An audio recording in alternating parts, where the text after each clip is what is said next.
Good day, I'm Twyla Whelan and this is your JIS news for Monday, June 10, 2024. Two projects aimed at enhancing communication and engagement between Jamaica and the diaspora will be launched next week. The projects will be initiated during the 10th Biennial Jamaica Diaspora Conference planned for June 16 to 19 at the Montego Bay Convention Center in St. James. State Minister of Foreign Affairs and Foreign Trade, Alanda Terrelong, made the announcement during a recent JIS think tank session. One of the initiatives, the Diaspora Registration Portal, DRP, will streamline registration and provide a database of diaspora members. Mr. Terrelong, who has responsibility for diaspora affairs, says it can assist in the event of a crisis abroad by facilitating consular services. So it's an important mechanism to know where Jamaicans are, know where the numbers are, in terms of how many Jamaicans are there, and also for our consular services to be able to provide them with assistance. The second project is the Jamaica Diaspora Engagement Model, JAMDEM, which is expected to ensure that the diaspora's contributions are effectively integrated into Jamaica's National Development Plan.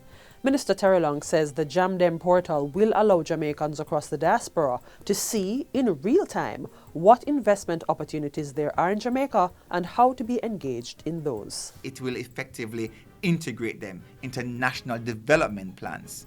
Beneficiaries of the government's social pension scheme are now receiving a 67% increase in their bi-monthly payments. Minister of Labour and Social Security Pernell Charles Jr. made the announcement during his recent contribution to the 2024-2025 sectoral debate in Parliament. The budget for this financial year was increased by a whopping 165% to $1 billion.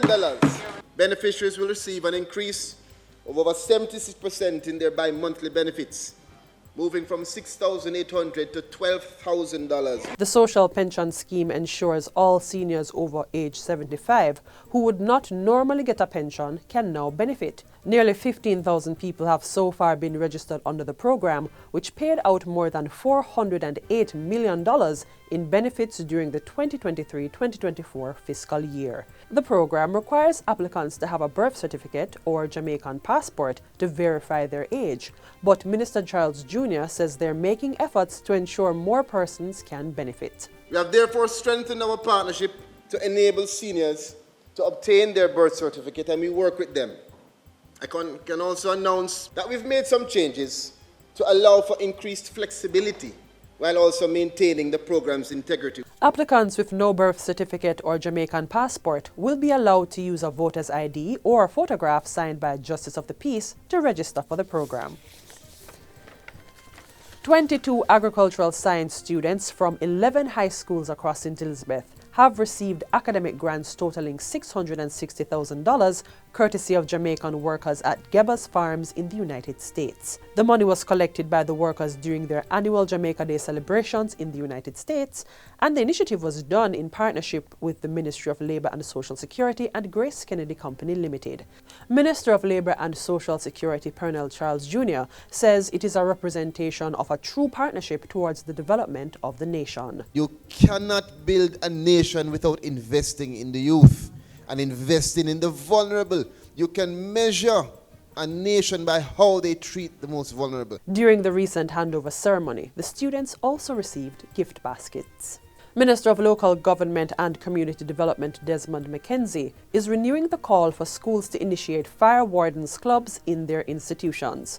Endorsed and supported by the Ministry of Education and Youth, the club forms part of the extracurricular program in some primary schools across the island. This is a social transformation initiative, Madam Speaker, and I am highly optimistic that it can help to save our children's lives and create an intergenerational culture of fire that will preserve life in homes and communities across the country.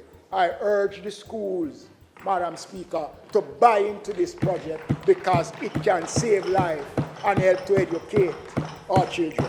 The Fire Wardens Club was first established in 2017 to empower students with the right knowledge, skills and attitudes to be prepared for, respond to and recover from disasters. And finally, Students at Crystal House, Jamaica are now set to benefit from a range of sports and recreational activities thanks to the construction of a brand new multi-purpose court. The facility was built at a cost of $9 million from an investment by the Sports Development Foundation, SDF.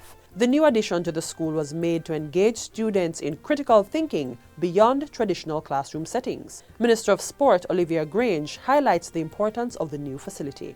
I feel excited as this is a significant moment in the development of the sport program here at Crystal House and by extension, sport development in Jamaica at the grassroots level. The opening of this facility is consistent with the National Sports Policy, which speaks of physical education and sport as a tool that strengthens social ties and promotes intellectual and physical health. State Minister of Education and Youth Marcia Smith says the effort coincides with Pillar 7 of the Transforming Education for National Development trend, which focuses on infrastructure and technology. It also takes into account the holistic approach to include multi-purpose sports development such as this today. It is through sports and movement that students can develop knowledge and skills that cannot be taught elsewhere. That is how I will know that this court will be profound in the life of the school and in the lives of your children. And that's it for JIS News Today. I'm Twyla Whelan. Thanks for watching.